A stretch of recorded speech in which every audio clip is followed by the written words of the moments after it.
Buenas noches. El tema de hoy es audiencia de control de acusación, seguidamente la audiencia de control de sobreseimiento y posteriormente la audiencia de requerimiento mixto. Entonces vamos primero a definir algunos conceptos para que nos podamos ubicar en lo que es el requerimiento de acusación. Para eso vamos a hacer algunos gráficos. A ver, el nuevo Código Procesal Penal del 2004 establece 3 etapas. El proceso tiene 3 etapas, ¿no? 3 etapas del proceso. ¿Cuáles son estas etapas? Tenemos la etapa de investigación preparatoria, ¿correcto? Después viene la etapa de intermedia,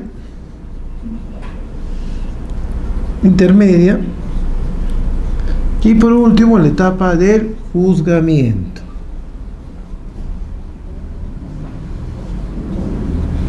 ¿Correcto?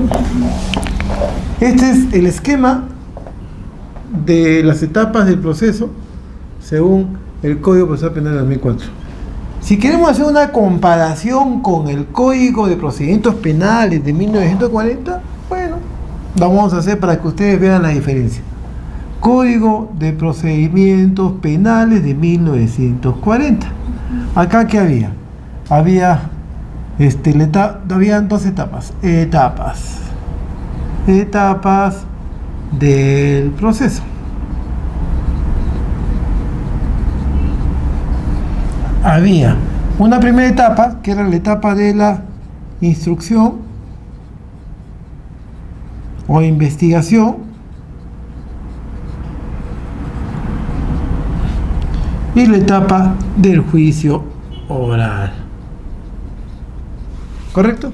Acá habían 2 etapas y acá hay 3 etapas, ¿no? Este esquema es mejor, lógicamente, ¿no? Por eso es que se ha modificado este código que ya está obsoleto, ¿no? Es más, acá no había la etapa intermedia, pero acá también hay que dejar claro que, por ejemplo, el proceso sumario, decreto legislativo 124, había una etapa de instrucción y otra etapa de juzgamiento. Pero esta etapa de juzgamiento esta etapa de acá era solamente un saludo a la bandera, porque el mismo juez dictaba sentencia. O sea, el juez hacía la investigación y el juez dictaba sentencia. No había un juicio oral propiamente dicho, como había en el proceso ordinario. Ahí sí había una etapa de investigación o instrucción y después pasaba al juicio oral, que era la sala penal, ¿no? La que resolvía. Pero este juicio oral tampoco era propiamente oral, porque había requerimiento escrito, todo era más que todo escrito. Solamente en la última parte eran los alegatos finales, orales, tanto por el fiscal como la defensa del imputado, el actor civil, y ahí ya la sala resolvía. Entonces decían de que era un juicio oral reformulado. Dice el doctor Neira, el vocal supremo, decía que era un juicio oral reformado, ¿no? Que no era un juicio oral netamente oral. Por eso es que se buscó ya este sistema. Entonces, volviendo al caso o al tema que nos ocupa hoy día, nosotros nos encontramos acá, en esta etapa del proceso, la etapa intermedia, ¿correcto? Las audiencias anteriores, como son prisión preventiva, audiencia de constitución y actor civil y audiencia de tutela de derechos, han sido o se pueden interponer en esta etapa, ¿correcto? Las audiencias que hoy día vamos a ver, que son de requerimiento acusatorio, de requerimiento de sobreseimiento y de requerimiento mixto, porque comprende tanto acusación en una parte como sobreseimiento en otra. Entonces, estas audiencias, ¿dónde se van a ver? En la etapa intermedia. ¿Correcto? Entonces, ¿qué es la etapa intermedia? La etapa intermedia es una etapa en donde el juez de investigación preparatoria va a tener la facultad de dirigir esta audiencia. ¿Para qué? Como un filtro de todo lo actuado a nivel de la investigación preparatoria para pasar después a la etapa de juzgamiento. O sea, acá se ejerce un control de las actuaciones de acá y también ver qué pruebas hay de convicción de que ha cometido el delito, o también puede decir que no hay pruebas, puede disponer archivamiento, o en todo caso puede haber acusación en un extremo y puede haber sobreseimiento en otro. Entonces, vuelvo a incidir que esta etapa intermedia es para que el juez pueda hacer un control de todas las actuaciones, todas las pruebas y todas las diligencias que se han actuado en la etapa de la investigación preparatoria. Pues bien, dicho esto, ya podemos entrar entonces al tema de hoy, que es la audiencia de control de acusación. ¿Ya puedo borrar? Sí.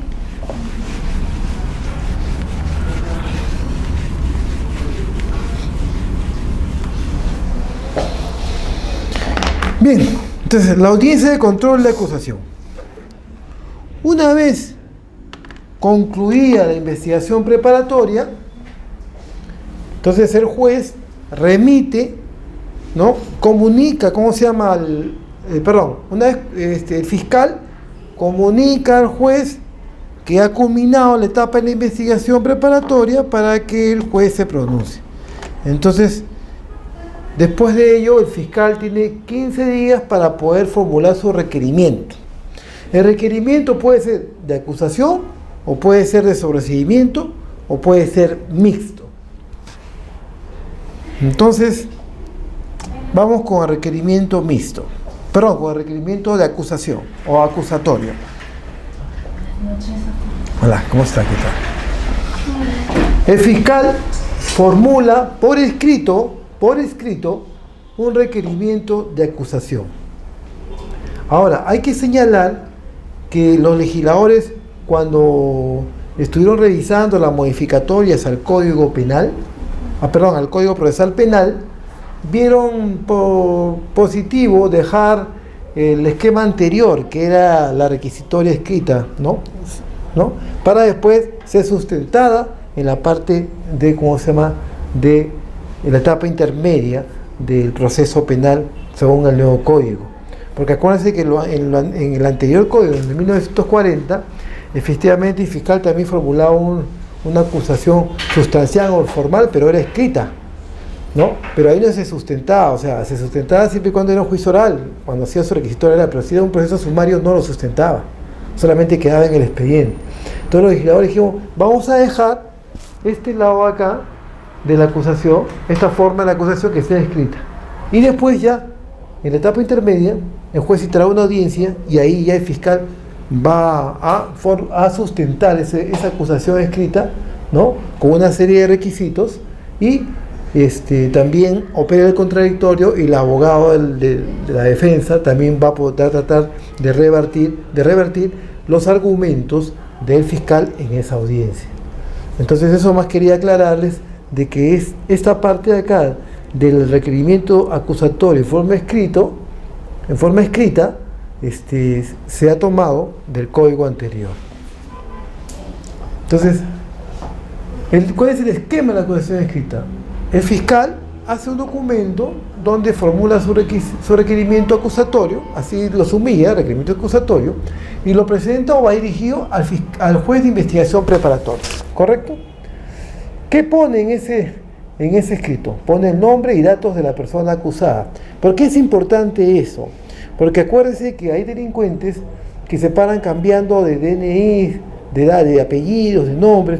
Entonces, bueno, que el fiscal haya tratado de la investigación preparatoria de identificar el verdadero nombre y datos de la persona, ¿no? Porque puede ser de que tú agarres y y no hagas una verificación adecuada del nombre de la persona del imputado, y como a veces falsifican o tienen 3, 4 DNIs, puedes tú acusar a una persona que no tiene nada que ver con los hechos, y entonces lo pueden detener, por ejemplo, porque nunca se ha presentado ante la autoridad jurisdiccional o ante el fiscal porque él no tenía conocimiento de esta investigación.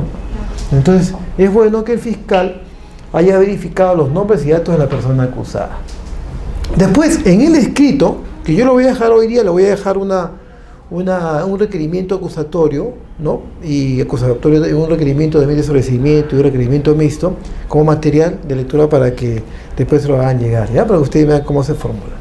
También está la descripción de los datos que dieron lugar a la investigación. Claro, o sea, tienes que hacer una narración sucinta, en forma cronológica, ordenada, de cómo se ha llevado a cabo los hechos en materia de investigación. O sea, tienen que decir, el día 8 de marzo del 2000, mientras que yo manejaba mi vehículo por la avenida Aramburú con la Arequipa, fue interceptado aproximadamente a las 8:15, o sea, en forma cronológica, en forma concertada, ¿no? Tiene que haber conexión entre los hechos, porque no vas a dar un hecho y ahí te vas para otro lado. O sea, tiene que ser en forma muy sencilla, pero comprensiva, ¿correcto? Después vienen los elementos de convicción que sustentan el requerimiento acusatorio, que después de que ocurrieron los hechos, el agraviado el agraviado fue asaltado en su vehículo con 2 personas con armas de fuego, quienes estaban a bordo de otro vehículo color negro y se dieron a la fuga. Inmediatamente el agraviado llamó a la policía al serenazgo, y como tenía GPS en su carro, fue inmediatamente fácil ubicarlo. Lo ubicaron, llegó la policía y encontraron a los malhechores que estaban justamente ahí con las pertenencias le hicieron un registro personal y encontraron las pertenencias que le habían sustraído al agraviado. Entonces ahí están las pruebas, ¿no? Están las pruebas. En esta comisión está el requerimiento acusatorio. El agraviado de participación, el grado de participación delictiva. Claro, porque ustedes saben de que de acuerdo al Código Penal, el autor no recibe la misma pena que el cómplice secundario, por ejemplo. El cómplice primario sí tiene la misma pena que el autor, que el coautor, pero el cómplice secundario no, él recibe una pena menor. Entonces, por eso tiene que estar especificado qué tipo de participación tiene. Puede ser un autor, coautor, autor inmediato, ¿no? Entonces, tiene que definirse y determinarse en la acusación cuál es el grado de participación del imputado. La acusación, calificación jurídica de los hechos, la pena y la reparación civil. O sea, claro, dice, en vista de todos estos hechos, nosotros formulamos acusación contra el señor tal por el delito de tal, ¿no? Por el delito de calificación jurídica, por el delito de estafa previsto en penal, artículo 196 del Código Penal, ¿no?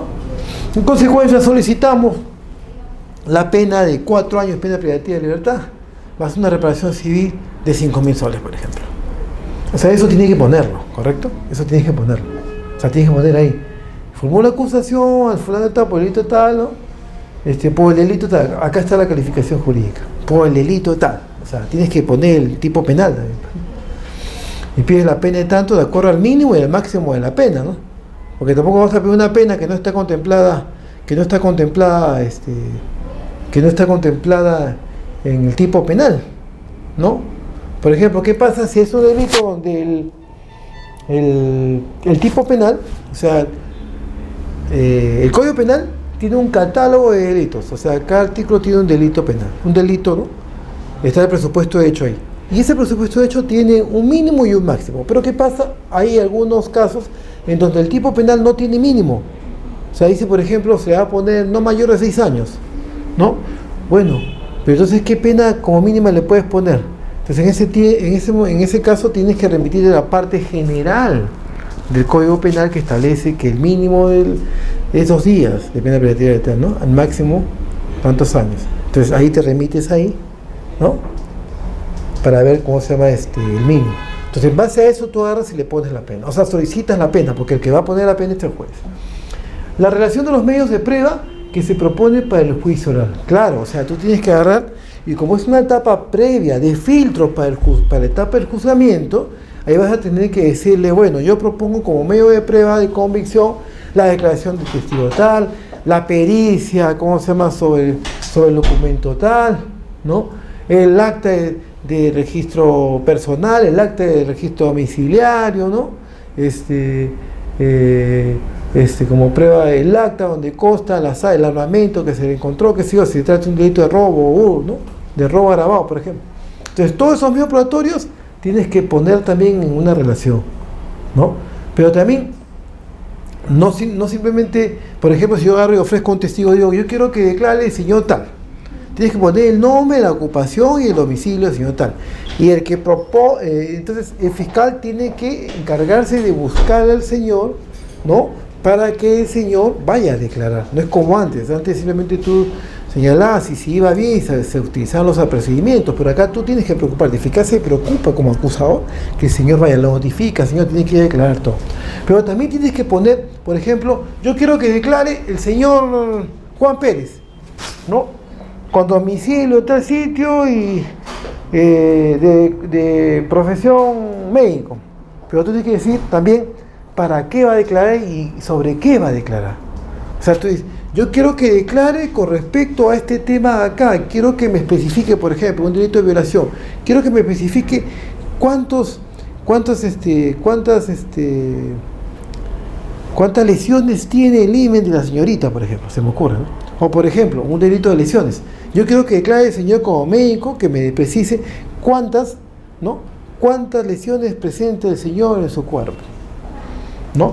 Porque tiene que ver si es pertinente o es de utilidad la declaración. Por eso tienes que poner, no solamente ofrecerlo, sino tienes que decir sobre qué tiene que declarar, ¿no? ¿Y qué vas a lograr con eso? ¿Vas a acreditar qué hecho vas a acreditar? Yo voy a acreditar con ese hecho que efectivamente el señor fue golpeado por el señor y le causó lesiones, ¿no? Ahora, la medida de coerción impuesta al procesado. O sea, tú tienes que agarrar y señalar ahí cuál es la medida de coerción que será puesto al procesado. O sea, él viene ¿con qué? ¿Con comparecencia o detención? Hemos dicho que hay medidas coercitivas, personales, ¿no? Que son justamente la prisión preventiva, todo eso, ¿no? Y las medidas de coerción reales que son el embargo, por ejemplo. Entonces hay que precisar, él está con mandato, puede estar con prisión preventiva, o puede estar con comparecencia simple, comparecencia restringida, entonces también eso tienes que precisar. En el documento de requerimiento acusatorio también tienes que precisar. Y también tienes que señalar la fecha, ¿no? Fecha cierta. Después tenemos la audiencia del trámite de requerimiento acusatorio.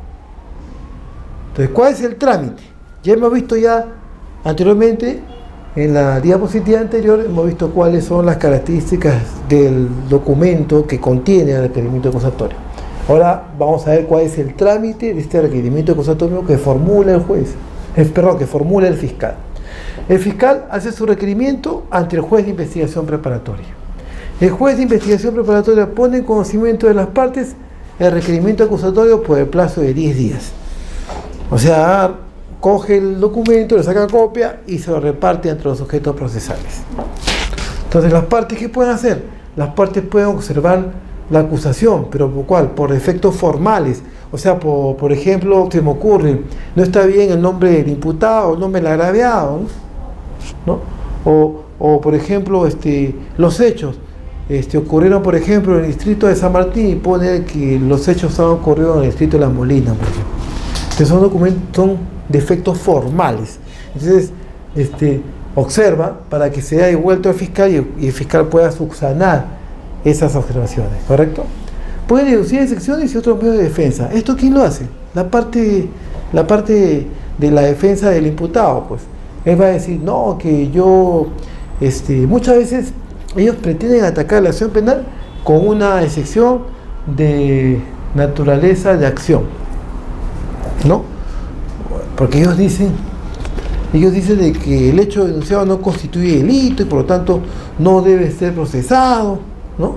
Pero se equivocan que ahí para determinar si un hecho constituye o tiene relevancia penal o no, simplemente tienes que agarrar y contrastarlo con la norma penal. O sea, tú ves este hecho, por ejemplo, el señor Juan Pérez cogió un arma y fue a matar a su amigo porque su amigo le engañaba con su mujer. Entonces tomó la decisión de ir a matarlo. Entonces va, por ejemplo, lo espera que regrese a trabajar y lo mata. Entonces, esa conducta, ¿dónde la adecuas? ¿En qué tipo penal? Tú revisas comienzas a revisar delitos contra la persona. 106, homicidio, prevaricación violenta, vas con asesinato. Entonces tú ves en cuál de esos se encuadra esa conducta. Y en cuál se encuadra, si encuadra en una de ellas, entonces tiene relevancia penal, tiene, ¿cómo se llama?, trascendencia penal. Entonces esa sección que plantean de falta de naturaleza de acción no es procedente, pero la plantean diciendo que no se tomó en cuenta varios aspectos y que eso no es delito, pero entonces simplemente es para poder ellos tratar de sacar a su defendido del proceso penal en que se encuentran, ¿no? Pero tienen que estudiar bien, porque a veces hay algunas excepciones, ¿no?, y otros medios de defensa que se utilizan, pero sin que al final prosperen, ¿no? Después, solicita la imposición o revocación de una medida de coerción, claro, porque tú dices, bueno, hasta este momento los elementos de convicción que en un primer momento se vieron al juez para ponerle la prisión preventiva a mi patrocinado, ya no, subsiste. En consecuencia, yo solicito de que se varíe esa medida de coerción personal, ¿no?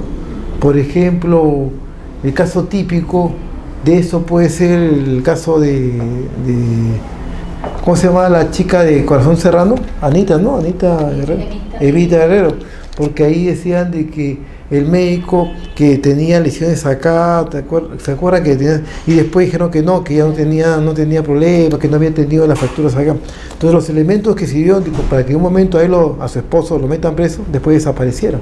Entonces en ese caso tú podías pedir en esta etapa intermedia, si estás en esta etapa intermedia, que se varíe o se revoque la medida de coerción, la prisión preventiva, por ejemplo. Porque los elementos de comisión que en un primer momento sirvió para que le den la detención preventiva ya han desaparecido.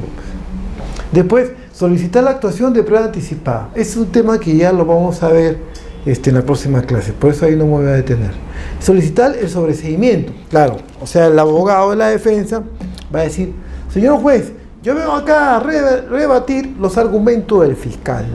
El fiscal se basó su denuncia en tal, pero con la diligencia actual se ha acreditado que el patrocinio no tiene nada que ver, entonces es distinto, o sea, tienes que fundamentarlo, ¿eh? Porque en realidad tú solicitas el sobreseimiento, esta etapa de acá es escrita, o sea, tú metes por escrita, pero después lo vas a sustentar dentro de la audiencia. Es un trámite de requerimiento acusatorio, todavía no debemos entrar a la audiencia, pero él va a decir que se solicita la causa, porque como abogado defensor, ¿qué puedo hacer? Yo tengo dos opciones nada más. En la práctica tengo dos opciones. Puedo solicitar que se le absuelva la acusación fiscal, ¿no? O sea, el sobreseimiento por falta de pruebas, o puedo solicitar que se rebaje la pena. ¿Y cómo hago que se rebaje la pena? Con la terminación anticipada. Reconozco los hechos y llego a un acuerdo con respecto a la reparación por el daño ocasionado. Y eso lo vamos a ver en una audiencia, y eso lo vamos a ver en la próxima clase. Y ahí terminamos. Entonces, yo creo que ustedes tengan presente que como abogado defensor se tienen dos caminos. Abogado defensor del imputado. O lograr que se rebaje la pena con una terminación anticipada, o simplemente pedir que se la absuelva, pedir sobreseimiento, ¿no? Ahora, después puede solicitar la aplicación de un criterio de oportunidad, ¿no? Entonces, en base al artículo 2 del Código Procesal Penal, él puede decir, ¿sabe qué? Mejor ahí vamos a llegar a un acuerdo también de reparación con respecto al daño ocasionado, no es un delito de mayor gravedad, y solicito en todo caso de que todo termina acá, ¿no? Llegamos a un acuerdo y nos evitamos seguir con el proceso. Pero acá, el artículo 2, hay una parte del artículo 2 del Código Procesal Penal que señala que ese criterio de oportunidad solamente se puede pedir hasta la conclusión, hasta antes de la acusación fiscal, o sea, el requerimiento de acusación. Sin embargo, algunos jueces aceptan un acuerdo de las partes, se aplica el principio de oportunidad cuando es un acuerdo notarial. O sea, si lo van a pedir en esta etapa, acuérdense, por favor, el acuerdo tiene que ser notarial. O sea, el acuerdo entre las partes para buscar un criterio de oportunidad tiene que ser notarial, si no, no va a proceder. ¿Ya? Ofrecen pruebas para el juicio oral. Claro, o sea, si el fiscal ofrece prueba de cargo, el abogado de la defensa, ¿qué va a ofrecer? Prueba de descargo, pues, ¿no? O sea, si tú ofreces 2 testigos, también puedo ofrecer un testigo, pues, ¿no? Que también está en los hechos. Y él puede, en todo caso, desvirtuar lo que dice un testigo. Puede objetar la reparación civil o pedir su incremento. Por ejemplo, cuando a mí me notifican el requerimiento acusatorio escrito, ¿no? Yo siempre objeto la reparación civil, porque cuando es un delito electoral, o sea, generalmente acá el fiscal pide 300 soles de reparación civil. Entonces yo generalmente objeto y solicito que se le imponga 3 UIT. La UIT está a 3.950. Yo pido que se le impongan 3. Siempre pido eso. Entonces a veces un abogado me decía, penalista, doctor, pero usted sabe que los jueces penales no ponen mucha reparación civil en provincia. Sí, pues, pero el que pide poco es un loco. Tú pídele ese monto. Ya el juez determinará cuál es el monto que debe ponerle, ¿no? Porque si yo agarro y le pido 1.000 soles, me va a poner 500. Y entonces en el Ministerio de Justicia había una disposición anterior que decía que cuando hay 500 soles, los procuradores tenemos que desistirnos de esa acción, de cobro de esos 500 soles. Entonces mover todo el aparato judicial por 500 soles en realidad es bastante complicado. Entonces yo siempre pido un poquito más para que el juez se baje, pero el juez es el que tiene la facultad de poder al final determinar cuál es el monto de la reparación civil. Y si no estoy de acuerdo con ese monto de reparación civil, apelo, pues no me queda otra. Plantear cualquier otra cuestión para el juicio oral. Tú puedes pedir una prueba adicional, ¿no?, para el juicio oral, y el juez tendrá en cuenta si la va a llevar a cabo o no. La parte acusada, la parte civil, podrá proponer al juez cuáles son los hechos que aceptan, vale decir, donde no hay discusión. Claro, o sea, hay hechos que están reconocidos, ¿no? Por ejemplo, si me ocurre, ¿no? O sea, es un delito de homicidio y todos concuerdan de que el fiscal dice, el señor estuvo ese día con la acusada de 8 a 10. El homicidio se realizó a las 11, ¿no? Entonces, a partir de 10:30, el fiscal dice que él comenzó ya a preparar la escena del crimen. Y la parte de la defensa dice que a partir de 10:30 se retiró. Entonces, ¿cuál es el hecho que los dos concuerdan? Que estuvo en la casa de la víctima de 8 a 10. El hecho controvertido es que uno dice que se fue, otro dice que preparó la escena del crimen. Pero hay un hecho ya entre los dos se acuerdan. Sí, estuvo de tal hora a tal hora. Entonces, ¿ya para qué? Ya no hay discusión ahí, ¿no? Entonces ya no va a discutir, no, que él no estuvo, que él estaba trabajando, que tiene una persona que pueda acreditar que él de esa hora de 8 a 10 estuvo en su trabajo, no estuvo en la casa de la víctima. Entonces, cuando hay discrepancias, sí, pero cuando ya están los de acuerdo en hechos puntuales, ya no conviene ya tocarlos, ¿no? O discutirlos. Ahora sí, el desarrollo de la audiencia de control de acusación. La audiencia se realiza bajo la dirección del juez. Eso hemos dicho desde un principio, que el juez de investigación preparatoria es el que tiene la dirección de esta etapa intermedia, es el que tiene la dirección de esta audiencia. ¿Correcto? Entonces, el fiscal da inicio a la diligencia exponiendo oralmente la acusación. Entonces, se instala la audiencia, pues acá, el fiscal acá la parte acusada con su abogado. Y entonces el juez da inicio a la diligencia y dice, señor fiscal, por favor, puede sustentar su requerimiento acusatorio. Y el fiscal comienza ya a sustentar su, ¿no? Que sí, que hemos probado tal hecho, que se ha probado tal hecho, que el señor, ¿cómo se llama?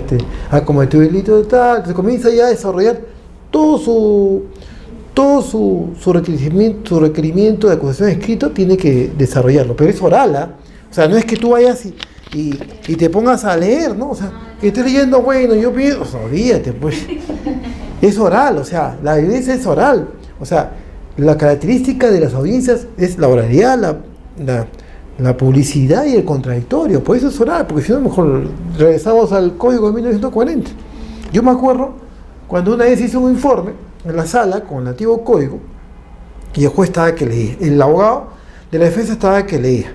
Los informes finales estaban que leía. Entonces el magistrado nos va a decir, ¿quién dijo? Un momentito, señor, ¿usted es abogado? Sí, le dijo, pero es que acá usted no puede ni a leer. Es el informe oral. Y ahora quiere decir que usted, ¿cómo se llama? Tiene que exponer los hechos de forma oral. Ah, ya, y seguía leyendo, entonces agarró y le cortó. Bueno, la cosa queda al voto. Le cortó la lectura, porque en realidad es oral. O sea, el fiscal no puede ir, ni el abogado tampoco, tiene que, por eso le digo, en estos casos, tanto el fiscal como el abogado de la defensa tienen que conocer el hecho, o sea, tienen que conocer el caso. Yo les pongo un ejemplo. Cuando yo he hecho unos cursos de pasantía, tanto en Colombia como en Chile, en España, sobre litigación oral, hemos ido a los juzgados a ver, ¿no? Y entonces, era una cosa bien práctica, porque todo era oral y los abogados, inclusive les cuento que habían 3 o 4 abogados por un imputado. Uno tenía que ver con un tema, otros con otro, y estaban que tomaban nota. Para después escuchar atentamente lo que decía el fiscal y estaban que tomaban nota. Entonces, cuando el fiscal terminaba, cada abogado podía participar en la parte que él había tomado nota y que se estaba especializando. Porque uno de la pericia estaba. El otro decía, no, los testigos, entonces el otro cuestionaba a los testigos. Entonces, pero estaban atentos, ¿no? Porque para eso es el contradictorio. O sea, tú puedes agarrar y puedes decir, no, el fiscal se equivocó por esto, pero tienes que estar atento, o sea, tienes que conocer el hecho. Entonces, el fiscal da inicio a la diligencia exponiendo oralmente la acusación, después el juez le concede el uso de la palabra al defensor del acusado. Puede darse el caso de réplica y dúplica, claro, porque es un principio contradictorio. O sea, después que expone el fiscal, viene el abogado de la defensa y dice, no, el fiscal está equivocado porque no se ha probado este hecho, que por aquí, que por allá. Entonces, ¿qué sucede? Después el fiscal puede solicitar el uso de la palabra y puede duplicar lo que ha dicho el abogado. Y el abogado también puede pedir, ¿no? O sea, puede haber réplica y dúplica. O sea, pueden volver sobre ese hecho puntual a oralizar su posición. Pero entonces, ¿qué sucede? El juez es el que controla esta diligencia, es el que va a controlar los plazos. O sea, le puede decir, ya bueno, ¿sabe que tiene 5 minutos o 5 minutos o 10 minutos para que usted sustente su réplica? Y usted tiene, abogado de la defensa, 5 minutos para que sustente, ¿cómo se llama? La dúplica. Entonces pueden volver a oralizar su pedido o su posición, pero el juez en todo caso va a tomar en cuenta qué tiempo le da, ¿no? Porque tampoco, si no, nunca vamos a acabar, porque cada rato van a estar hablando. Entonces el juez es el que controla la diligencia. Terminado el debate, el juez dicta la resolución y todo lo actuado queda grabado en audio y video. Entonces, si es así, el juez dicta el auto de enjuiciamiento y lo remite al fiscal. El juez dicta un auto de enjuiciamiento y lo remite al juez, a otro juez que dictará el juicio oral. O sea, el juez de acá no es el juez, ¿cómo se llama?, que lo va a sentenciar, es otro. Esa es la característica de ese nuevo modelo penal, ¿no? Y ahí termina entonces la audiencia de acusación, el requerimiento acusatorio. Después viene la audiencia de control de sobreseimiento. Aquí el esquema de sobreseimiento. ¿Quién formula el sobreseimiento? La formula el fiscal ante el juez, acompañando al expediente principal. Pero acá debemos detenernos, antes de entrar a la audiencia, para señalar en qué casos procede el sobreseimiento.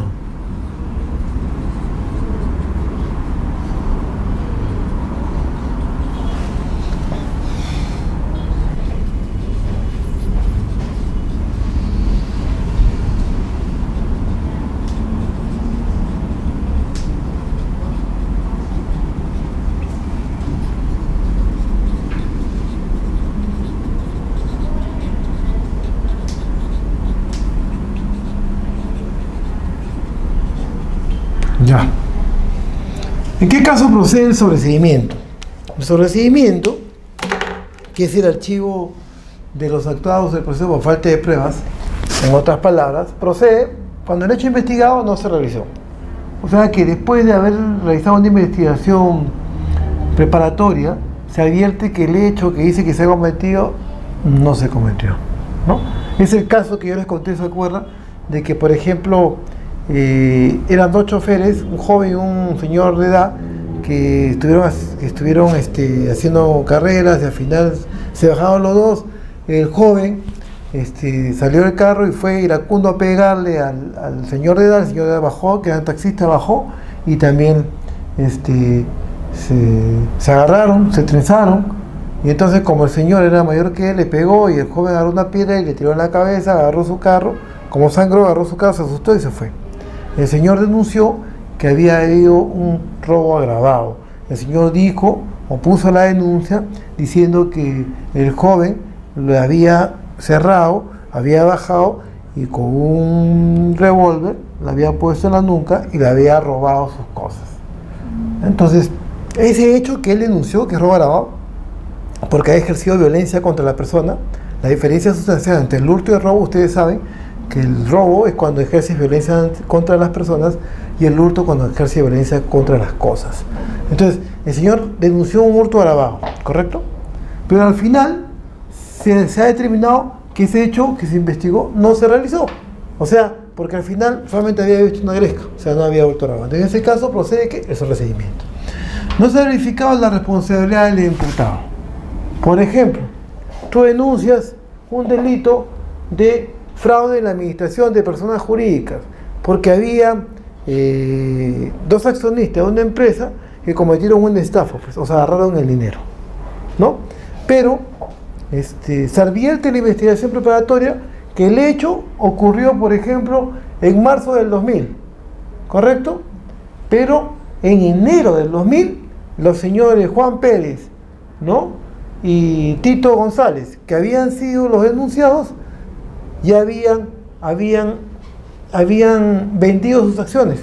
En consecuencia, habían salido de la empresa. Ellos ya no eran accionistas ni tenían ni un cargo directivo en la empresa. Entonces, automáticamente ahí se va a determinar o se va a deslumbrar que esos señores no tienen ninguna responsabilidad con respecto al hecho imputado, porque ya no son accionistas, no tienen ninguna responsabilidad. En todo caso, tendría que ser los nuevos accionistas a partir de marzo, no los anteriores, ¿no? El hecho es atípico, o sea, un hecho que no constituye delito, pues, ¿no? O sea, no está tipificado como delito, lógicamente. Si no está tipificado como delito, no puedes investigarlo en la vía penal, ¿no? La causa de justificación. En este caso, lo que se me ocurre a la mente y lo más práctico sería legítima defensa, ¿no? O sea, pero la legítima defensa también hay que probarla, ¿no? O sea, una fuerza impostergable, impostergable y abrumadora, a la cual tú no tienes otra opción que poder, que matar a una persona, porque si no, automáticamente tu vida está en peligro, o sea, tu vida está en inminente peligro, tu integridad física, y no tenías otro reparo que atacar o matar al señor que te estaba, viniendo a hacerte daño, ¿no? Por ejemplo, el señor agarra y viene con un cuchillo, entonces tú agarras y lo empujas, el señor cae y y se golpea la cabeza y muere. Se golpea con una piedra en el piso y se muere. Entonces, legítima defensa. Pero es bien difícil probarlo, ¿eh? En la práctica es bien difícil probar la legítima defensa. Si no, acuérdense de ese karateca, creo que tenía una agencia de seguridad que a su novia la quisieron asaltar y sacó su pistola y mató a los rateros, también la vieron en un proceso, ¿no? Entonces, por eso digo, es bien difícil probar la legítima defensa. Pero, de todas maneras, hay casos donde se puede demostrar que efectivamente era un peligro inminente y que si tú no actúas, lamentablemente tu vida está en riesgo. Entonces, no te queda otra opción que actuar de esa manera. Entonces, esa es una causa de justificación, de acuerdo al artículo 20, hay varios incisos del Código Penal. Entonces, si es así, procedería el sobreseimiento, ¿no? Cuando la acción ha prescrito, claro, o sea, ¿la prescripción qué es?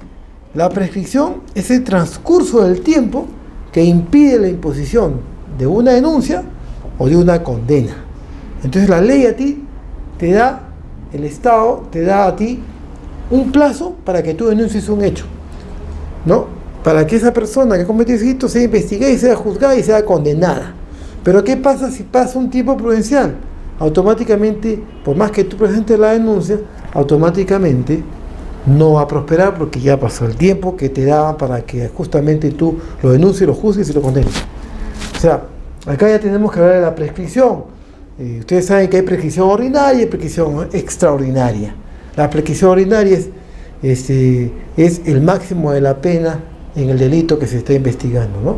Por ejemplo, fe pública, 427, documentos privados de 2 a 4, documentos públicos de 2 a 10 años. Entonces, el término de la prisión ordinaria en documentos públicos sería de 2 a 10 años. Si agarramos y vemos la prescripción extraordinaria, es al máximo de esa pena se le aumenta la mitad. Si el máximo es 10 años, aumente la mitad de 10 años, estamos hablando de 15 años, ¿no? Y en todo caso, la prescripción ordinaria se interrumpe cuando tú denuncias el hecho.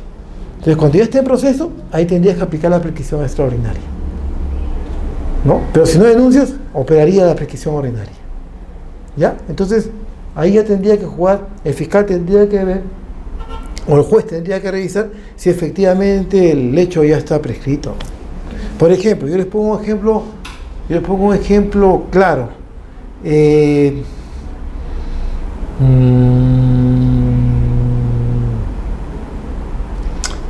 Juan Pérez comete el delito de falsifica unos documentos del banco para acreditar un pago, ¿no?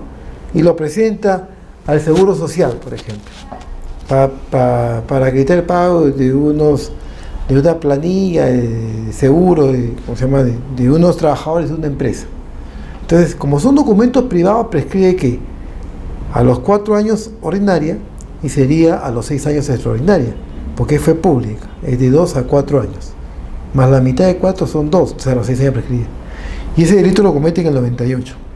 Y recién el Seguro Social o el mismo banco se da cuenta de que han cometido ese delito y lo denuncia en el 2015. Lógicamente que ese delito ya prescribió, pues, por más que lo denuncie, el fiscal no le da pase. Es más, un caso palpable, palpable es el caso que yo he tenido como procurador. Denuncié a Zenay Uribe porque había mentido en su hoja de vida porque no había terminado la secundaria. Y ese delito, yo denuncié falsedad ideológica, pero el fiscal lo calificó como falsa declaración de procedimiento administrativo. Y ese delito establece 4 años. Si ponemos la prescripción extraordinaria, hubiese sido 6, pero el hecho era de 8 años atrás. Entonces, por eso que operó la prescripción y no prosperó la denuncia, ¿no? Bien, entonces, dicho esto, ya sabemos cuándo ocurre.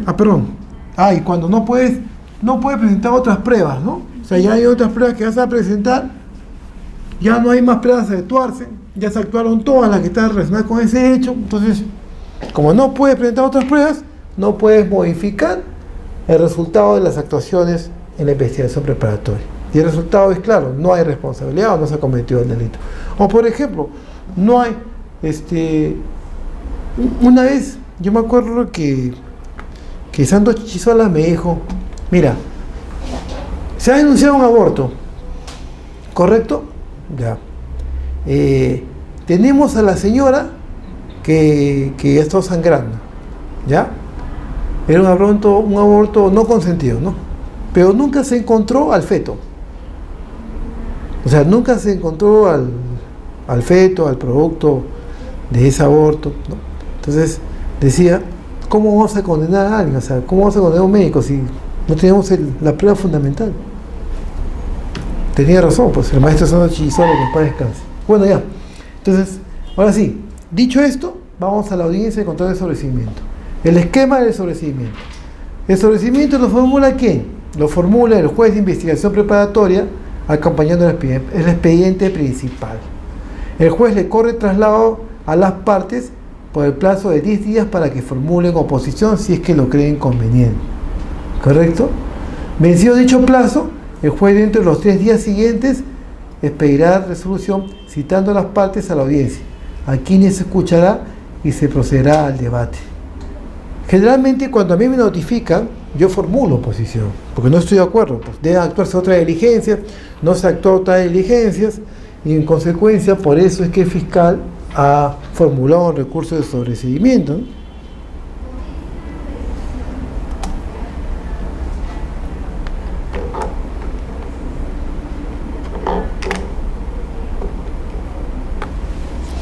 Pronunciamiento del juez.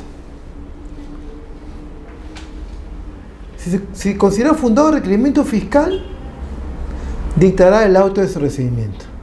O sea, el juez tiene esa facultad, ¿no? El juez, después de llevar a cabo la audiencia, escuchar ambas partes, tanto el fiscal como la abogada de la defensa, el juez puede decir, tiene razón, estoy de acuerdo con el sobreseimiento, y en consecuencia dicto el auto de sobreseimiento, el archivo definitivo del proceso. Si no lo considera procedente, expedirá el auto, una resolución, ¿no? Ustedes saben que las resoluciones son de 3 tipos, ¿no?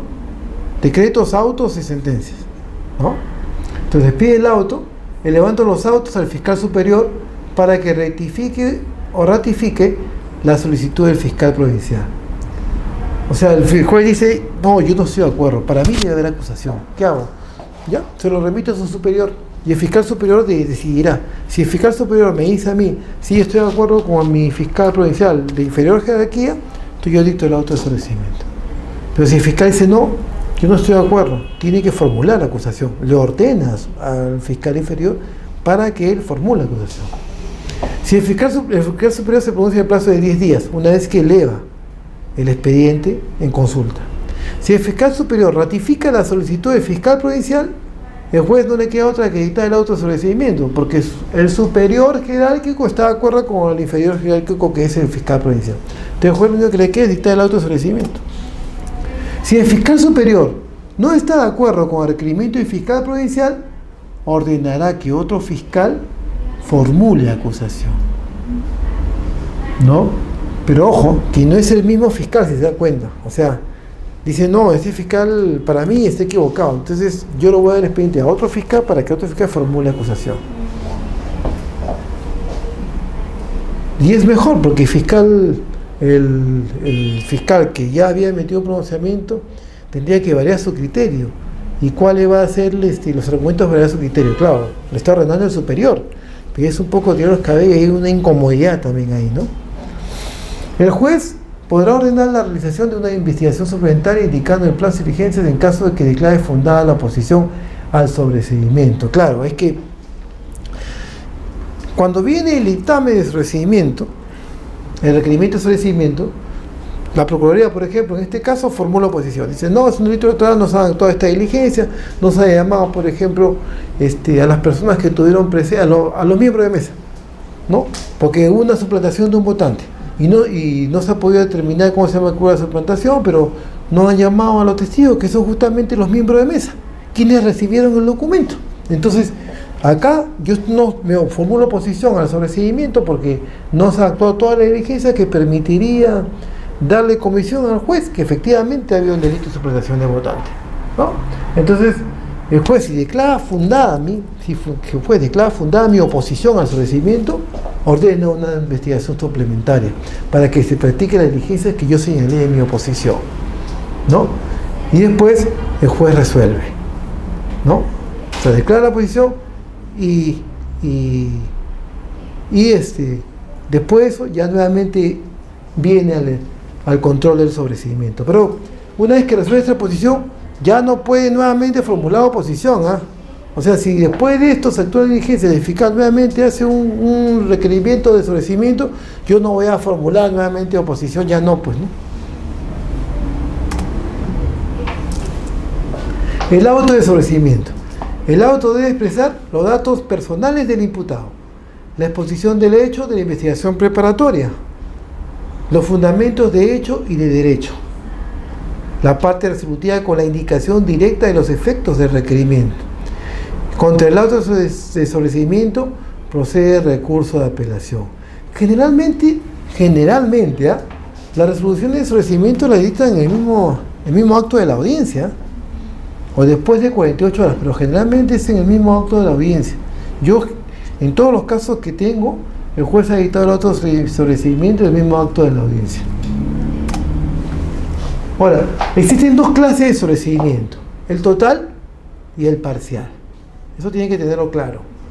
El sobreseimiento total es cuando comprende todos los delitos y a todos los imputados, ¿no? Ese es el sobreseimiento total. Por ejemplo, hay un delito de voto golondrino. Ustedes saben que voto golondrino es cualquier que agarra y mediante dádivas, promesas, arreglos, traslada un número voluminoso de personas, lo lleva a otro distrito para que voten a favor de él y modifique el resultado de las elecciones. En ese caso, son por ejemplo 40, 50 personas que están involucradas en, ¿cómo se llama?, el delito de voto golondrino, ¿no? O la transhumancia, como lo llama la doctrina. Entonces, en ese caso, el requerimiento total, el sobreseimiento total, es siempre y cuando comprenda a todos, a los 50.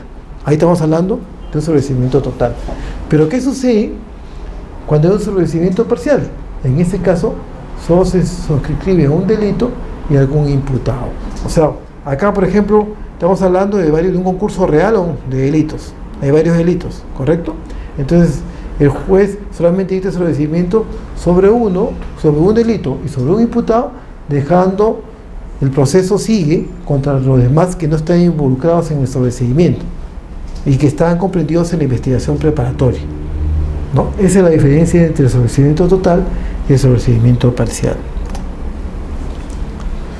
La audiencia de control de requerimiento mixto. Aquí, lógicamente, es un requerimiento mixto cuando hay tanto acusación por un hecho y hay sobreseimiento por el otro. Acá me ocurrió varias veces que, por ejemplo, como les comenté, cuando recién se dio el tema de las hojas de vida de los candidatos, en el año 2010, yo interpuse 3.500 denuncias por ese delito, que no es un delito electoral, sino que los candidatos en su hoja de vida falseaban información. Decían que habían estudiado y no habían estudiado, decían de que habían trabajado y no habían trabajado en una empresa determinada. ¿Por qué? Porque el jurado tiene una oficina, el Jurado Nacional de Elecciones tiene una oficina de fiscalización.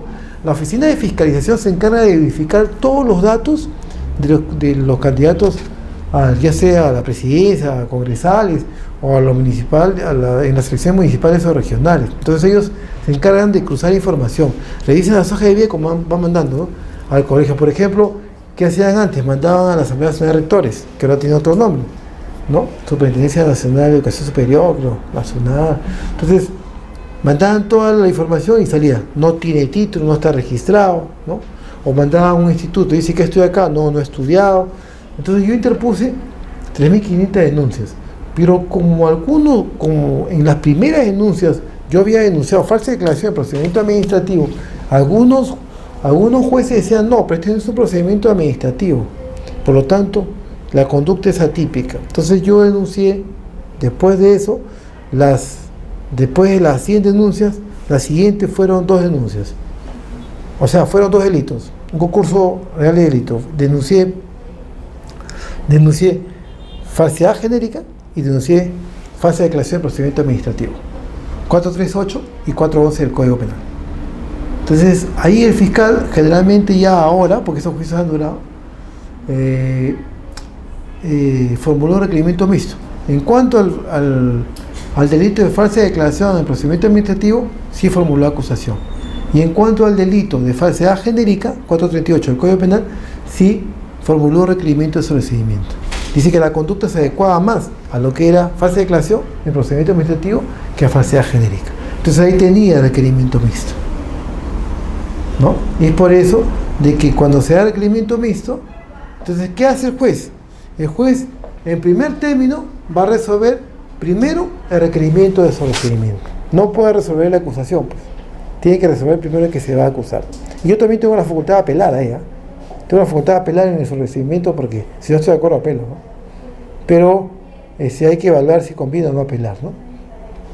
Entonces, el juez primero, cuando hay un requerimiento mixto, tanto acusatorio y otro de sobreseimiento, el juez primero se pronuncia sobre el requerimiento de sobreseimiento y después ya da inicio al trámite y se pronuncia sobre el requerimiento acusatorio. ¿Y cuál es el pronunciamiento acá?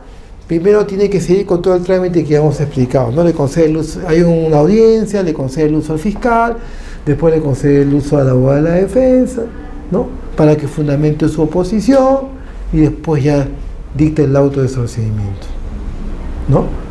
Y después ya viene acá y después, como le digo, se pronuncia sobre el requerimiento acusatorio. Bueno, ese es en realidad las audiencias. ¿Alguna pregunta hasta acá?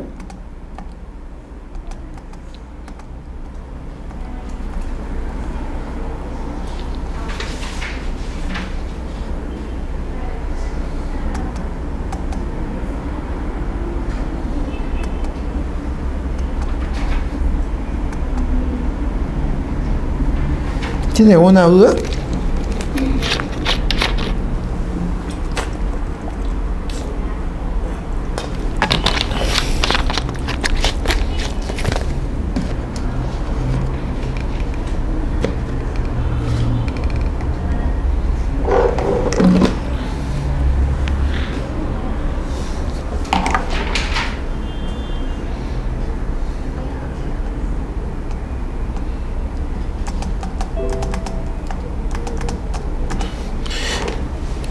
Miren, ¿cómo era antes? ¿Cómo era antes? Eso es bueno que conozcan para que vean la diferencia con el nuevo Código Procesal Penal. Antes, Código de Procedimientos Penales de 1940 establecía dos clases de acusación. ¿Correcto? ¿Cuáles eran estas dos?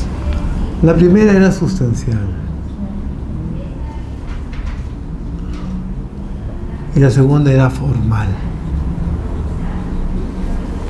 Esa era la acusación escrita por eso, ¿no? ¿Y cuál es la diferencia entre esta y esta? La acusación sustancial era cuando el fiscal decía: formulo acusación sustancial contra el señor Juan Pérez porque de acuerdo a las pruebas ha determinado que existe y tiene responsabilidad penal, y así como su participación, así como que se ha cometido el hecho, así como su responsabilidad penal en los hechos que se están investigando. O sea, él aseguraba y tenía la certeza de que efectivamente se había cometido el delito y que lo vinculaba con la persona que estaba siendo investigada, ¿no? El encausado, ¿no? Le decían antes, ¿correcto? Y la acusación formal, cuando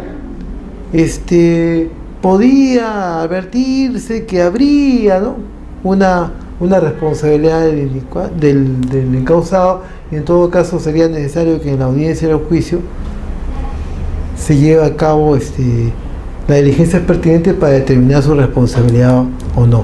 O sea que acá era solamente formal, como su propio nombre lo dice. No es que habían pruebas, no tenían elementos de convicción, simplemente que él decía de que podría darse el caso de que en el juicio oral se determine su responsabilidad. O sea, además que todo formalismo. O sea, los fiscales antes actuaban simplemente por formalismo, pero no porque había unos elementos de convicción. Solamente la sustancial tenía el elemento de convicción, acá no. Pero como era una rutina ya, lo hacían así, ¿no? Ahora ya no, ahora ya con el nuevo código las cosas es distintas. Ahí ya, por eso existe la audiencia de control de acusación, para determinar si efectivamente hay elemento de convicción o no. O sea, han puesto una etapa intermedia que permite corregir las deficiencias que había antes, ¿no?, con el código.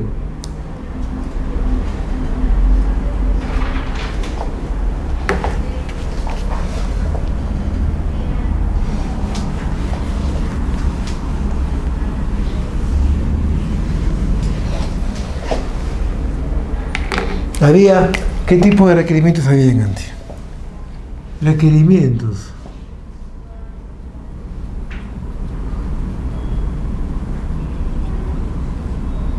Código de Procedimientos Penales de 1940. Entonces, ¿qué tipo de requerimientos había? Había requerimiento acusatorio. Acá ya hemos dicho que era sustancial o formal.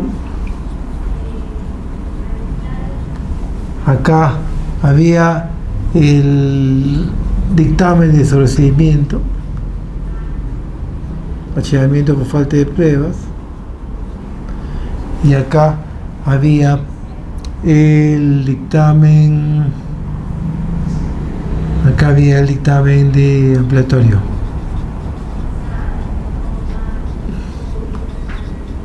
O sea, al terminar la investigación, la etapa de la investigación con el Código de 1940, ojo, estamos haciendo algunas diferencias para que vean cómo ha cambiado las etapas del proceso con el nuevo Código Procesal Penal del 2004.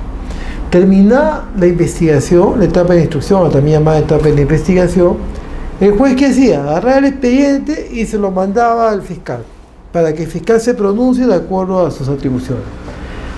El fiscal se demoraba por lo menos como 2 meses, 3 meses, 4 meses, 6 meses.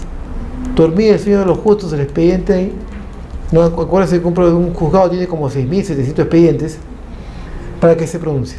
Entonces, el fiscal emitía un dictamen. No. Este es el dictamen. Emitía un dictamen. Este dictamen podía ser acusatorio, donde formulaba acusación sustancial y formal, podía ser sobreseimiento, decir archivo definitivo o falta de pruebas, o podía ser ampliatorio. ¿No? Acá variaba también, ¿no? Acá variaba de acuerdo a lo si era proceso ordinario y proceso sumario. Pero ¿en qué variaba? Aquí, si era un proceso ordinario o proceso ordinario, aquí el fiscal solicitaba pena y reparación civil. Aquí no solicitaba pena y reparación civil. ¿Qué hacía acá? Aquí solamente se pronunciaba por la responsabilidad penal del imputado y la comisión del delito.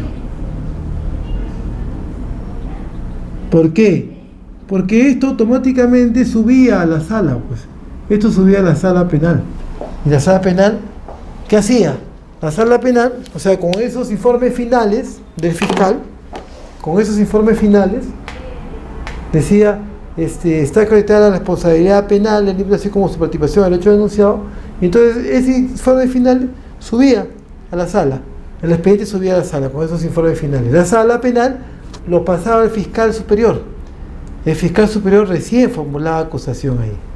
O sea, mire todo el trámite engorroso que había, ¿no? O sea, pedía pena y también pedía reparación civil. Y de ahí regresaba a la sala y fijaban fecha para el juicio. Y cuando era sumario, no. Porque el sumario, como era el mismo juez, el juez que investigaba, el juez que sentenciaba, y no había juicio oral, porque él mismo dictaba su sentencia, entonces acá simplemente el fiscal sí pedía pena y reparación civil. Mire cómo ha variado el esquema. Acá no. Con este nuevo sistema procesal penal las cosas son muy sencillas, ¿no? Y por eso hay un control previo para pasar a la etapa de juzgamiento. Y es justamente el control de acusación, control de sobreseimiento. Y acá decía sobreseimiento por falta de pruebas, ¿no? No hay pruebas, es archivo definitivo. Y acá que decía diligencias que se faltan actuar. No se ha cumplido con la finalidad de la investigación por cuanto hay diligencias que faltan actuar. No se tomó la declaración, por ejemplo, del agraviado, no se ha ratificado, o de un testigo, no hay un reconocimiento del agraviado en cuanto al inculpado. Entonces, que se amplíe en forma extraordinaria por 30 días de investigación para que se puedan realizar tales diligencias. Estos eran los 3 tipos de dictamen que había. Esto acá podría asemejarse a lo que hemos visto cuando hemos dicho de que si declara fundada la oposición, el juez puede ordenar una diligencia, una audiencia preliminar y puede, o sea, para que se vea la oposición, se declara fundada para que se amplíe, se da un plazo para que se realice una serie de diligencias. Podría asimilarse, ¿no? Pero esto sí hay, acusación y sobreseimiento. Pero acá no hay sustancial ni formal. Acá simplemente una acusación que debe basarse en hechos concretos, en elementos de convicción, ¿no? ¿Ven cómo ha variado? Ha variado bastante, ¿no? ¿Cuál es el mejor sistema? El ahora, ¿no? Porque hay un control ahí, ¿no?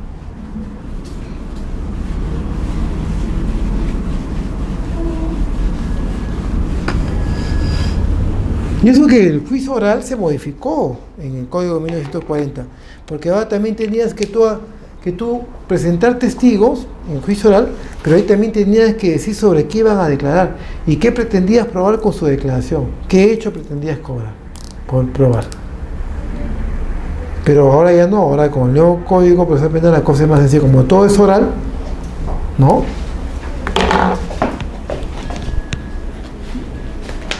¿Alguna pregunta hasta acá?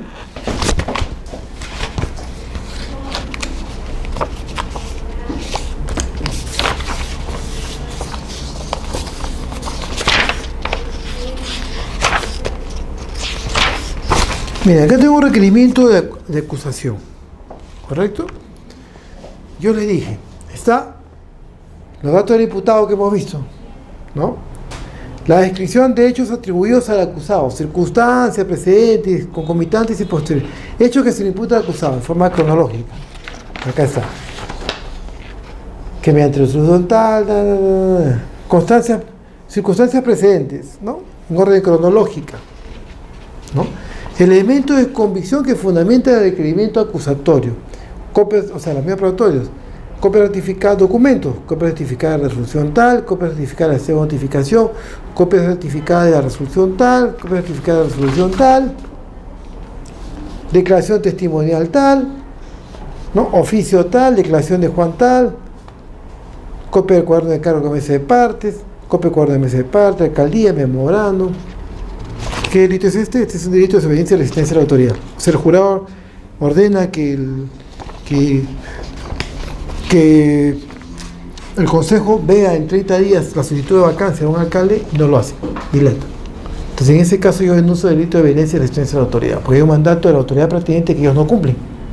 La ley orgánica de municipalidad señala en que el consejo tiene, por ejemplo, que pronunciarse dentro de los 30 días de presentar la solicitud de vacancia del alcalde o de un regidor.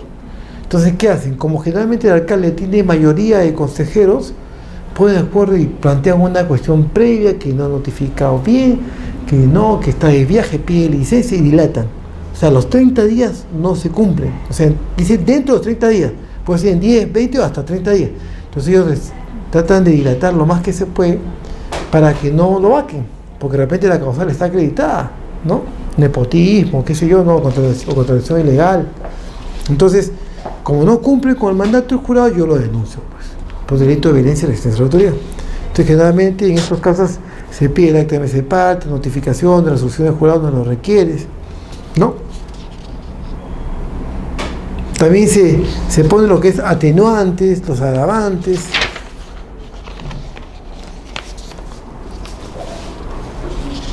Ve, acá está el monto de reparación civil, cuáles son los bienes que han sido embargados, cuál es la pena, el pronóstico de pena, ¿no? Y también señala cuáles son las pruebas que deben actuarse en el juicio oral. Hemos dicho de que la etapa intermedia es el control que hace el juez previo a la etapa del juzgamiento, que es la tercera etapa, ¿correcto? Y acá dice documentos de actuarse en juicio oral, o sea que dentro del juicio oral se van a actuar los documentos tal, el juicio tal, las declaraciones de tal persona, copia del cuaderno. Dijimos también las medidas de coerción. El acusado no tiene medida de coerción personal, tiene que señalarlo. Si no lo tiene, es un documento formal, tiene que regresar para que el fiscal lo ponga. O sea, el juez es un documento formal que debe estar, entonces lo va a regresar y el fiscal tiene que subsanar la observación. ¿Ves? Esto lo voy a dejar, ¿ya? Y también tengo acá un requerimiento de sobreseimiento que también tiene ciertos requisitos, ¿no? Fundamento de hecho, conclusión.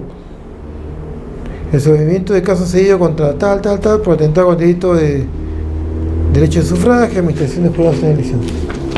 Y un requerimiento mixto. Acá hay un requerimiento mixto donde formula acusación por un lado y por otro lado solicita el sobreseimiento. Entonces esto lo voy a dejar para que tengan mi tarea. ¿Ya? ¿Alguna pregunta hasta aquí? Doctor, en la etapa del proceso intermedio, entonces, ¿se puede considerar como el juicio oral? No, el juicio oral es la tercera etapa. Eso es lo que yo te expliqué cuando tú estás cuando dices, ¿no estás? no estaba cuando hice el esquema de... No. Ya, mira, te voy a encañar. El Código de Procedimientos Penales de 1940 y el nuevo Código Procesal Penal, ¿no? Del 2004. Acá son las etapas del proceso.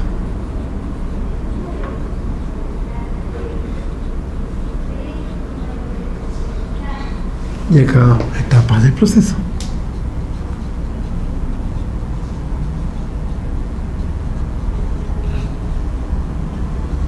¿Correcto? Estas son las diferencias. Diferencias.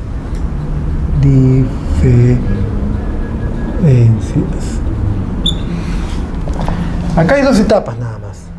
Acá hay una etapa que es la etapa de la investigación, llamada también antes instrucción. ¿Correcto? ¿Y cuál es la otra etapa? El juicio oral. Son dos etapas, ¿correcto? En esta tenemos 3 etapas. Acá hay 3 etapas, bien marcadas y definidas.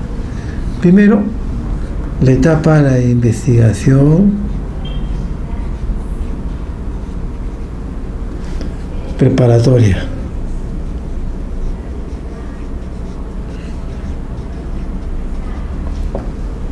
Después viene la etapa intermedia.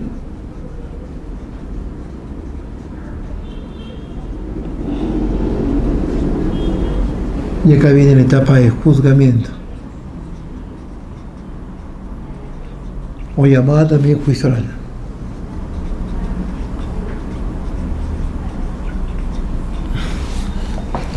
Entonces, como podrás darte cuenta, la etapa intermedia es distinta de la etapa del juicio oral. Esta es la etapa previa al tipo oral.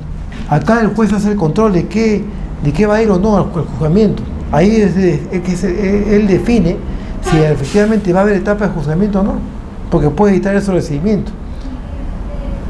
Pero si le da pase a la acusación, sí va a la etapa de juzgamiento. Entonces, la doctrina y el derecho comparado ya son unánimes en decir que la etapa de la intermedia tiene como finalidad buscar que se analice todas las actuaciones y diligencias que se han producido aquí en la investigación preparatoria. ¿Para qué? Para que el juez pueda determinar 2 cosas.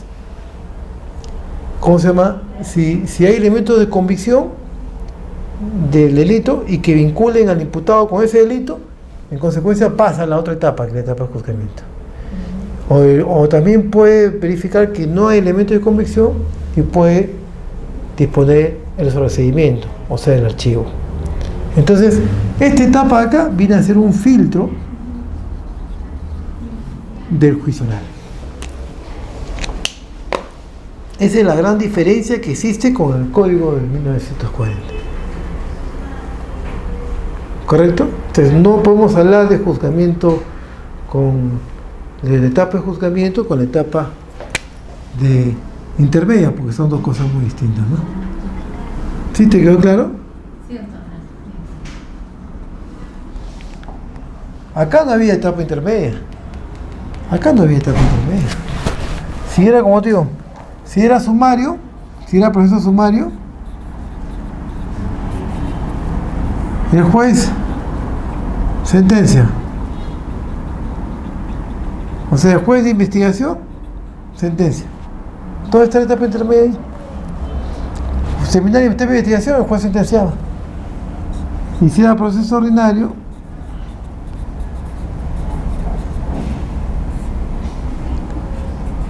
juez investiga y sala hace el juicio oral. Pero tampoco había etapa intermedia.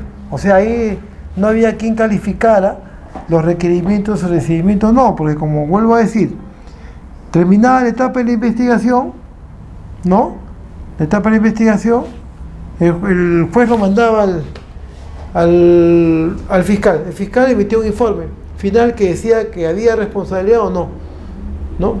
Pero no formulaba acusación, no decía que ponerle tal pena. Y ese documento el juez lo elevaba a la sala. Llegaba a la sala y la sala lo mandaba al fiscal superior. Decía el fiscal superior formulaba acusación y pedía pena y reparación civil. Y de ahí iba a la sala. La sala citaba una audiencia de un juicio oral. De ahí eran las audiencias continuadas que no podía exceder de 8 días, porque no se quebraba. ¿Qué significaba que se quebrara el juicio oral? O sea que simplemente tenía que realizarse todo a la audiencia de instalación del juicio oral. ¿Y cómo eran las audiencias de juicio oral? Tú ibas, te citaban a las 10 de la mañana, ¿no? Pero como la diligencia se prorrogaba, tú ibas y te sentabas. La primera audiencia era la audiencia de instalación del juicio oral acá. Entonces tú llegas, te sentabas, ya se declara instalada, está la partida, se declara instalada la audiencia de juicio oral y se suspende por cuestión de trabajo para el otro martes. O sea, solamente acto de presencia. Después ya venían que se actúen las pruebas, los testigos, todo, ¿no? Y al último ya, antes de que se pronuncie la sala, decían, requerimiento, le invitamos al fiscal a que formule su requerimiento oral. Entonces el fiscal tenía recién ahí que agarrar y oralmente señalar cuáles eran los elementos de convicción por los cuales se solicitaba pena y pedía que se le condene al investigado. Y la abogada de defensa también hacía su alegato final. Después presentaba las conclusiones por escrito y después salía la sentencia. ¿No? En cambio acá no, acá es diferente. Es más, si en la etapa de control de acusación, en la etapa de control de sobreseimiento, se apela el auto de sobreseimiento, si el imputado está detenido, esa apelación no suspende la excarcelación, o sea, él tiene que salir sí o sí. ¿No? O sea, él tiene que salir sí o sí. Pero acá es mejor, porque acá, como te digo, este es un control de toda la etapa anterior. Y es el filtro para que esta etapa se pase a esta etapa. Ya este es otro tema, ¿no? Tal vez el juzgamiento ya es otro tema, que no me compete, por eso no lo estoy tocando. Pero más o menos ese es el esquema.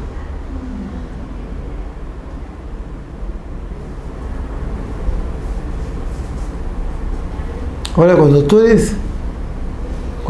ese es el problema antes, ¿no? Que tú agarrabas y ofrecías testigos, ofrecías documentos, pero no decías qué ibas a probar con eso. Entonces, llegó un extremo y me acuerdo que una vez yo ofrecí un testigo, pero el proceso era así, ¿no? O sea, en un juicio oral, que era por falsificación de documentos, yo les voy a contar la anécdota. Era una señorita que trabajaba en un proyecto del Ministerio de Transporte y Comunicaciones, creo. Y entonces había un señor que era gerente general y la acosaba sexualmente. En ese tiempo no había salido la ley de acoso. Y entonces la señorita era muy guapa, tenía ojos verdes, todo, ¿no? Y entonces el tipo quiso estar con ella, quiso besarla y ella le metió una cachetada.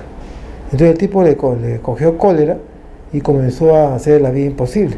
Entonces ella faltaba mucho, pero faltaba porque a veces su papá estaba enferma y ella la llevaba al hospital. Y entonces ella traía certificados médicos. Pero ¿qué sucede? De que el que le prestaba certificados médicos era un amigo de ella. Era un amigo del barrio, ¿no? Ella vivía en Pueblo Libre.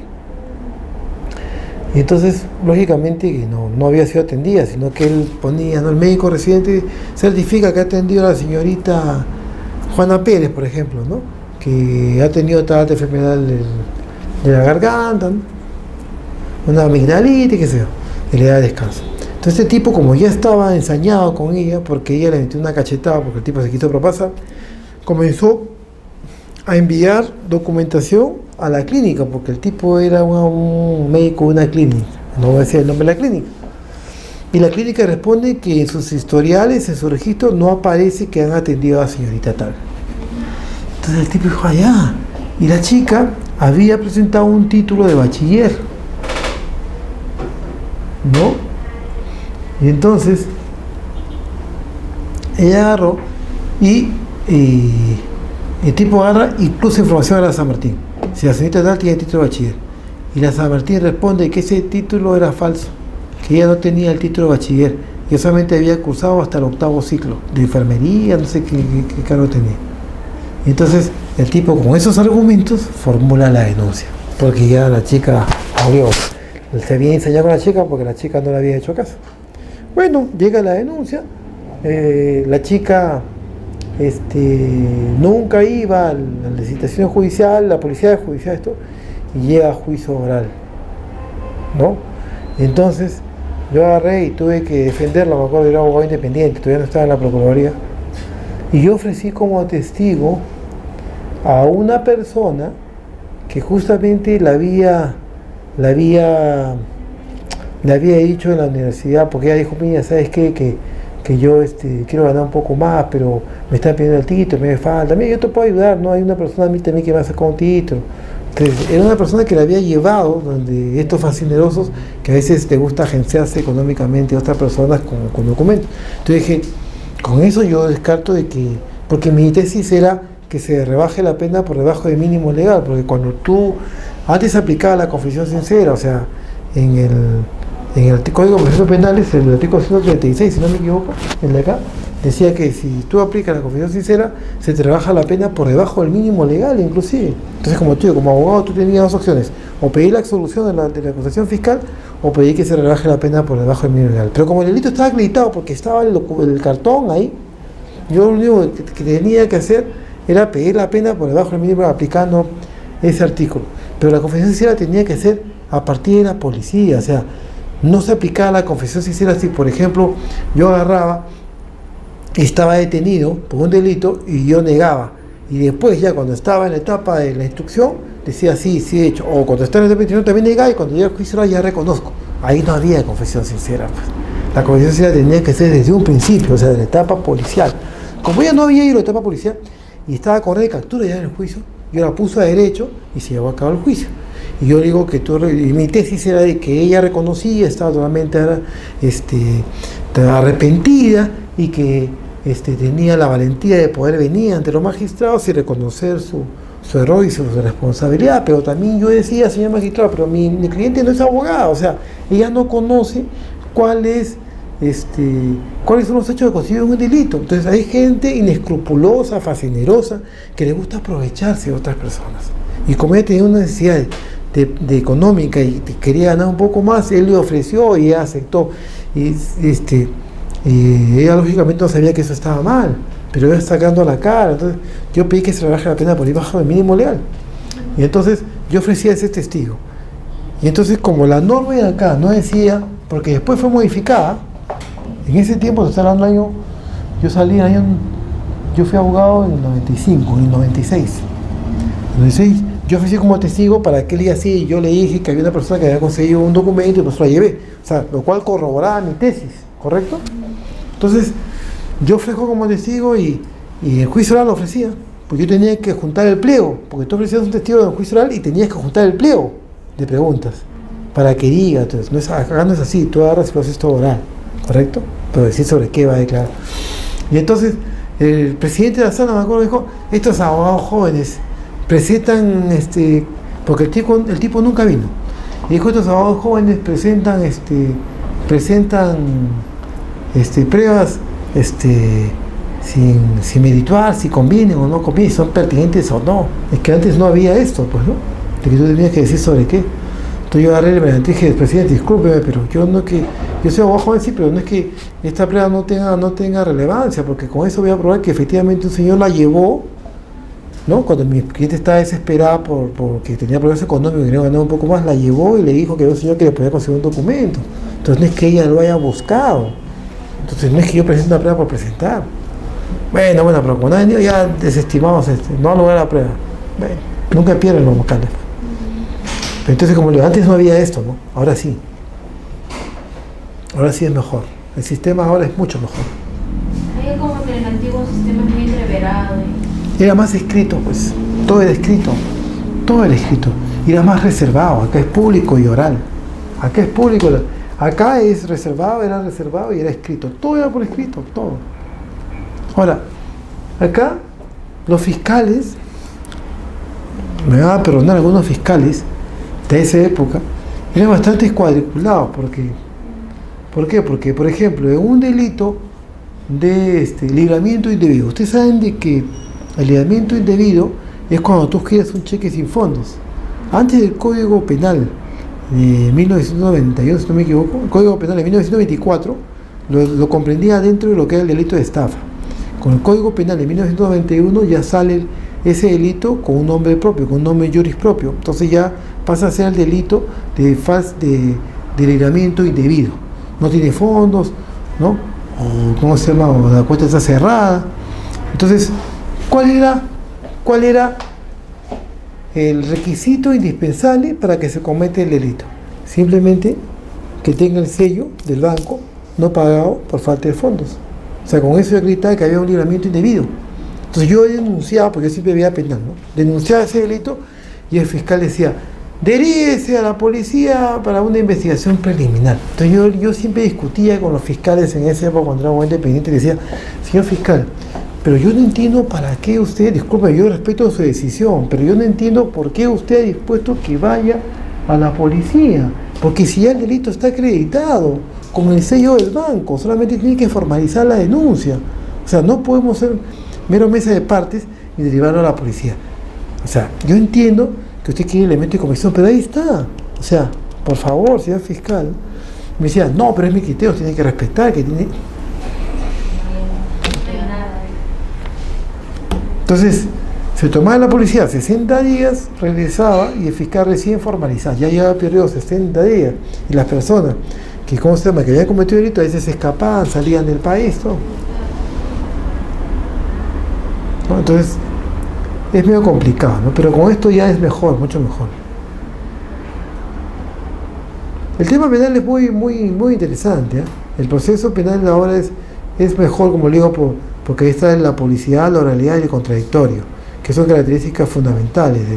Entonces todo tiene que ser o sea, es una parte que son escritas, pero tienes que oralizarlo. O sea, todo lo que tú presentas, si tú formulas oposición al sobreseimiento, o si planteas algunas defensas técnicas en el sistema, en el requerimiento, contra el requerimiento de acusatorio, el fiscal te va a decir, el juez te va a decir, téngalo presente al momento de la audiencia. Tiene que oralizarlo en la audiencia. Por eso es que como le digo, uno tiene que conocer el tema, tiene que conocer el caso, ¿no? Como le decía, en Chile, por ejemplo, me da mucho la atención, porque en Chile el sistema laboral es casi igual que el sistema penal. Acá también, porque si tú te das cuenta, en el sistema laboral, con la nueva ley procesal de trabajo, todo es oral. O sea, las audiencias son así, contradictorio, publicidad. Entonces tú tienes que... Entonces en Chile, lo que me da mucha atención en Chile fue que, por ejemplo, había una audiencia de un ex trabajador que había sido votado injustamente en una empresa. Y él, ¿qué reclamaba? Indemnización por despido arbitrario, compensación por tiempo de servicios, intereses legales, vacaciones truncas, gratificaciones de dejada de percibir, ¿no? Entonces, miren, como 5 conceptos. Entonces tenían 5 abogados y cada uno se dedicaba a ver su especialidad. Uno cuestionaba lo que era, porque habían testigos, uno de la audiencia cuestionaba lo que era CTS, otro cuestionaba lo que era vacaciones truncas, otro que era intereses legales, otro que era indemnización por despido arbitrario. Entonces, la gente está pero muy preparada ya. Me llamó mucho la atención. Y en Colombia, lo que me llamó la atención es que ellos resolvían las audiencias de juzgamiento inmediatamente. O sea, ellos casi en el día resolvían. O sea, había bastante... Acá no, acá generalmente demora un poco, pero allá sí era más, ¿no? O sea, ya estaban aprendiendo. El Código de Procesal Penal de 2004 progresivamente ha estado entrando en vigencia en los diferentes distritos judiciales del Perú, ¿no?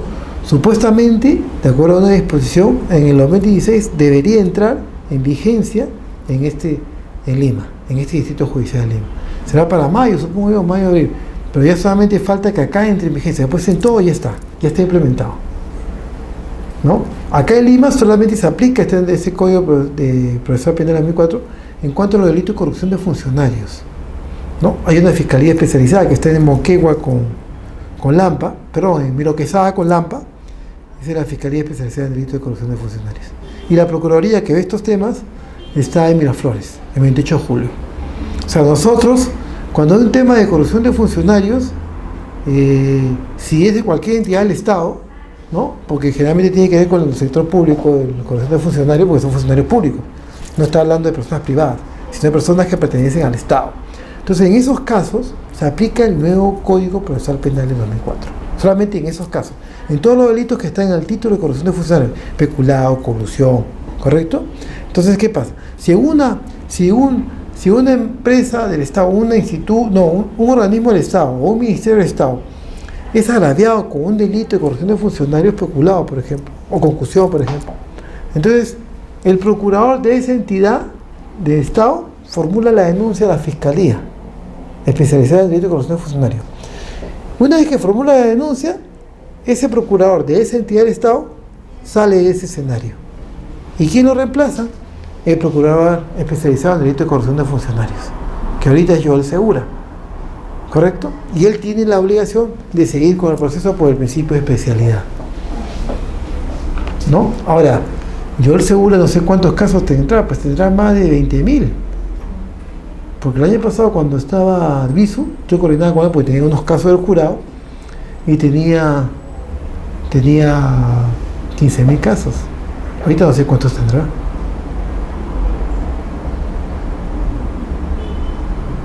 La próxima clase vemos lo que es audiencia de determinación anticipada y audiencia prueba anticipada, y con eso terminamos la clase. Ya ahí vamos a ver que no procede, pues un adelanto, no procede la confesión sincera. ¿Ya para qué confesión sincera? Porque en la determinación anticipada tú reconoces los hechos, ¿no? Y por eso que se te rebaja 1/3 de la pena, ¿no? Y hay un acuerdo con respecto a la reparación. Caso de esa señora que atropelló, que se le puso insolente al policía, pero yo no sé, su abogado, que fue congresista Torres Caro, yo, francamente, y tengo algunos reparos con respecto a su actuación en ese juicio, ¿no? Nosotros hemos visto el juicio. El juicio está un poco confundido. Por ejemplo, en una audiencia donde el juez dicta sentencia, tú no puedes interrumpirlo. Tú no puedes interrumpir al juez. Ahí me acuerdo que el que fue congresista, el doctor Torres Caro, dijo: doctor, creo que se aplique también cuando estaba dictando la sentencia.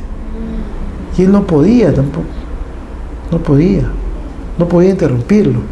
Además, ese término, como yo le dije en una de las clases, yo tenía mis dudas con respecto a esas penas en ese delito. Debe haber una revisión de esa norma, ¿no? Es cierto que a los policías los agredía mucho. O sea, la gente a veces agredía mucho a los policías y como no había una norma tan drástica, no les pasaba nada. Pero hay que ver una proporcionalidad en las normas también, ¿no? Por ejemplo, el homicidio del 106 del Código Penal establece una pena no mayor de 6 años para un caso de homicidio, donde el bien jurídico tutelar es la vida humana. Y en cambio acá, en un delito de violencia, o sea, que impides a una autoridad a que realice la función pública, son de 8 a 12 años. Entonces, ¿qué es lo que prevalece más?